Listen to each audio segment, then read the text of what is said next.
front of more than 16,000 fans at the Wells Fargo Centre, NXT's brightest stars will compete to win over the Philadelphia faithful for WrestleMania weekend.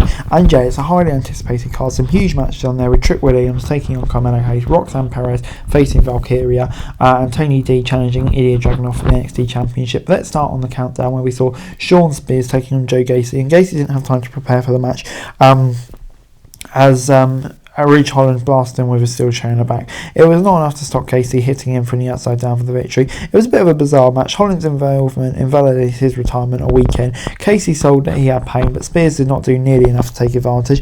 I thought it was a good showcase as a veteran talent in NXT. It furthered kind of the heel turn of Spears, who is 1-2 since returning. So yeah, it kind of seems like his role is just to put over the younger talent, which is a bit of a shame, on WWE's third bound for a guy as talented as Spears, but hopefully it'll turn around soon. And if a pre-match surprise steel chair shot isn't enough to keep Gacy from losing, what is? That's a big question coming out of this. But I thought the match was fun, so I'll give it a 7 out of 10. Before it's time for the Wolf Dogs taking on Fraser and Axiom, Nathan Fraser and Axiom started this fight fast, diving onto Breakker and Corbin at ringside. When they hit fast and hard, the Wolf Dogs refused to go down.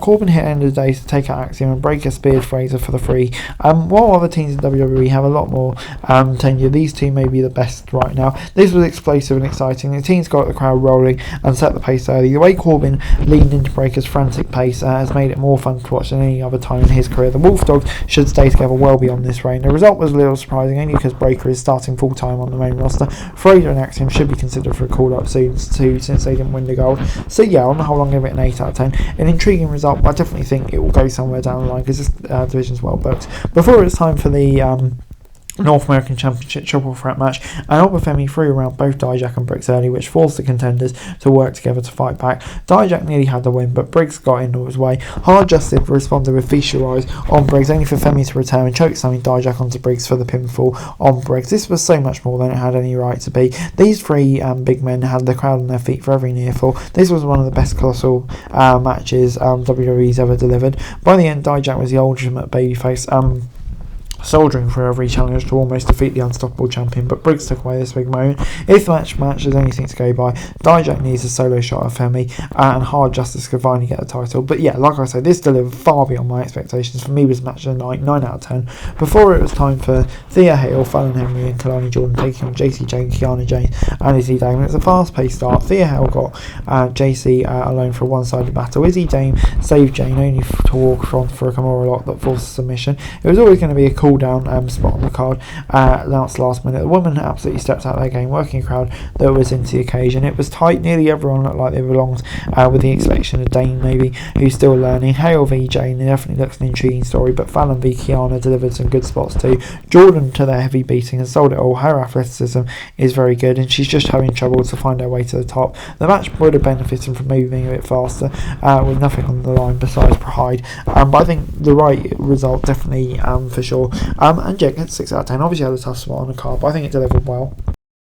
We then saw Roxanne Perez taking on Lyra Valkyria. Valkyria's left arm was the focal point of this match as Roxanne targeted until it was hard for Valkyrie to hit her best offense. Tatum Paxton arrived to try and help, but the probably sent the Valkyrie face first into her closest friend. The second pot Roxanne crossface tasked Valkyria to tap out. In the modern era, it's tough to get a crowd invested in a slower technical battle, and what played out in the early quiet reactions of those in attendance. However, with a steady building pace, they woke up the crowd down the stretch. These two have better in them while delivering the best women's match of 2024 so far. That shows how good they are. Every turn the Prodigy played the heel and the crowd were more invested in regaining the championship they deserved. As good as Valkyria is, Perez is clearly the star, and I think this title win will allow her to shine. So yeah, I really enjoyed this. Gets an 8 out of 10 from me. Great stuff.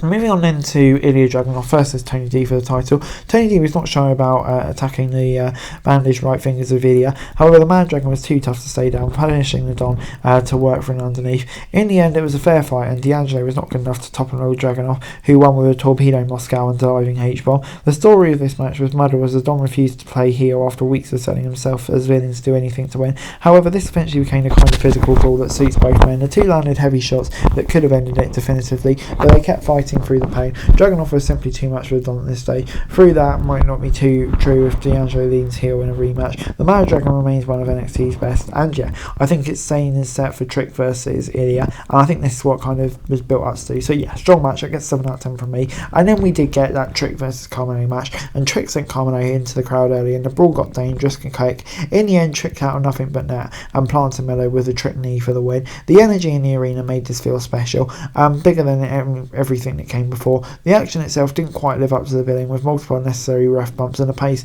that made the finish feel out of nowhere. Still, it was better than expected alternative when Melo and Trick went over long to sell the heated rivalry. The energy was enough to carry this one forward and made this a true crowning moment for Trick. One of the night's great action. This was imperfect yet good battle, elevated by the largest crowd an NXT event has ever seen, completely invested in the moment. So yeah, gets 9 out of 10. What a moment for Trick, and Jay's got all the momentum now to dethrone Ilya. And overall, Stand and Deliver gets a 7 out of 10 from me. I thought Stand and Deliver really delivered, to be honest. So incredible matches throughout the card. The main event, the Women's Championship match, the North American match, just to name a few, and of course the tag match. So yeah, so many great stuff on this show, and I think, yeah, like I say, really delivered and showcased just what NXT can do, and a brilliant start to Mania weekend. Guys, that's it for this video. Thanks very much for watching. Remember to like, share, subscribe, follow us on our socials, link in the description below for daily wrestling news, meme and content. Subscribe to our other channels on screen right now, that'd be greatly appreciated. Thanks very much for watching. Peace out.